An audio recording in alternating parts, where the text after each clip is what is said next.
Bonjour tout le monde, j'espère que vous allez bien. Aujourd'hui, on se retrouve pour le deuxième produit substitution et nous allons comparer le sucre blanc avec le miel. Suivez-moi, c'est parti.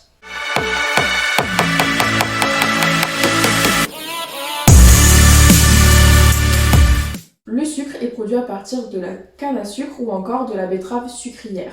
On le retrouve sous plusieurs formes, en morceaux, en poudre ou encore cristallisé. Le miel, quant à lui, est issu des abeilles, et notamment du nectar des fleurs ou encore de leur sécrétion sucrée. Alors, pour commencer notre comparaison, nous allons partir sur les valeurs nutritionnelles. Le sucre blanc est un peu plus calorique que le miel, ce qui nous fait un point pour le miel. Les deux produits ne contiennent que des traces de protéines, ce qui nous fait match nul. En revanche, au niveau du sucre, c'est là que ça nous intéresse, puisque le sucre est composé à 100% de sucre, alors que le miel n'en contient que 80%. Cependant, malgré ce score, le miel a un pouvoir sucrant 2 fois plus important que celui du sucre. C'est pourquoi, lorsque l'on va l'utiliser dans les préparations, on va en mettre 2 fois moins. Par exemple, pour 2 cuillères à soupe de sucre blanc, on va en mettre une seule de miel.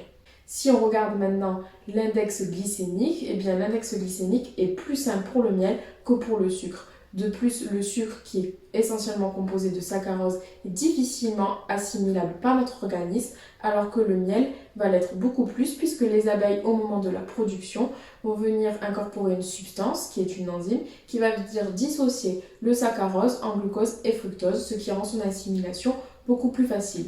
Si on résume donc les glucides, c'est un point pour le miel. Dans ces produits, il n'y a pas de lipides, ce qui met un score à 0 pour les deux. Le sucre contient des fibres par sa provenance, alors que le miel n'en contient pas, ça nous fait un point pour le sucre. Le miel contient 2 fois plus d'eau que le sucre, ce qui nous met un point de plus pour le miel. Si on regarde maintenant les vitamines et les minéraux, le sucre va apporter fer, calcium, potassium et magnésium.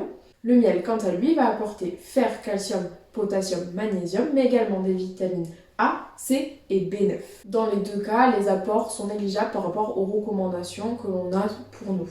Cependant, prenons le miel, puisque finalement, il rentre dans une classe d'aliments particuliers que l'on appelle les alicaments, du mot aliment plus médicament. En effet, le miel a des composés qui lui apportent des rôles supplémentaires.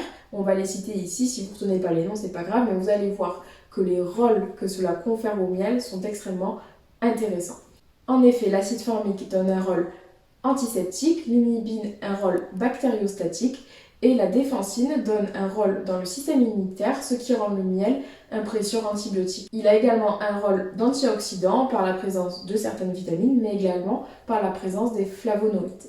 Si on regarde donc la catégorie des micronutriments, on sera tous d'accord pour dire que le miel remporte le point.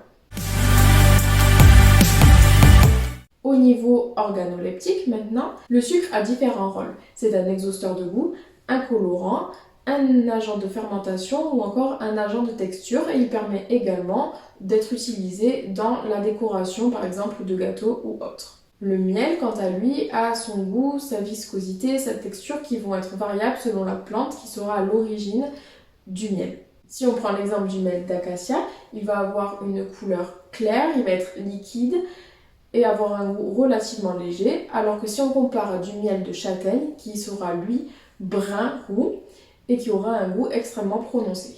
Vous pouvez substituer le sucre dans n'importe quelle préparation par du miel, cependant, il y a quelques règles à respecter pour que vos préparations ne changent pas. Le miel étant composé en priorité d'eau, il sera nécessaire d'enlever un certain pourcentage d'eau, 15%, de votre préparation. Donc par exemple, dans un gâteau, vous allez enlever à peu près 15% de votre gramme en lait pour pouvoir compenser l'apport de miel. Ensuite, 100 g de sucre équivaut à 75 g de miel. Et il vous faudra aussi diminuer la température de votre four de 15 degrés pour éviter un brunissement trop rapide de votre préparation. Voilà, vous n'avez plus qu'à passer en cuisine avec le miel. Maintenant, nous allons parler du coût pour savoir quel produit est plus intéressant sur le plan financier. Le miel est plus cher que le sucre. On compte à peu près 15 € le kilo contre 80 à 90 centimes le kilo. Donc sur le plan financier, c'est le sucre qui remporte le point. J'attire d'ailleurs votre attention sur le miel. Si vous l'achetez dans le commerce, il vous faut être vigilant quant à son origine, puisque les miels qui proviennent de Chine ou encore des pays de l'Est sont souvent dilués avec du sirop de glucose ou de l'eau. Donc le produit ne sera pas de qualité. Si vous avez des producteurs de miel ou alors des maisons locales, etc., privilégiez d'acheter votre miel dans ces endroits-là pour être sûr de son homologation au titre de miel réel et d'éviter d'avoir des produits qui sont en fait illégaux. Et un dernier point, nous allons donc comparer ces deux produits sur le plan environnemental.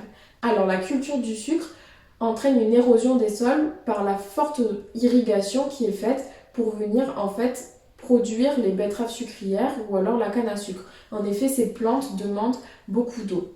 De plus, la demande augmentant en sucre au niveau mondial, les territoires de production sont augmentés, venant mettre en péril d'autres territoires. La loi de l'offre et de la demande marche également pour le miel, et c'est plutôt une bonne chose, puisque les abeilles tendent à disparaître. Plus on va manger de miel, plus les apiculteurs seront présents, et plus les abeilles seront là également pour réaliser la pollinisation des fleurs et des plantes. D'autant plus que la diminution de la pollinisation par les abeilles pose des conséquences également sur le monde de l'agriculture puisque certaines entreprises sont obligées de produire des bourdons pollinisateurs pour compenser cette diminution. C'est pourquoi le miel remporte le point sur le plan environnemental. En conclusion, la comparaison donne 2 points pour le sucre blanc contre 6 pour le miel.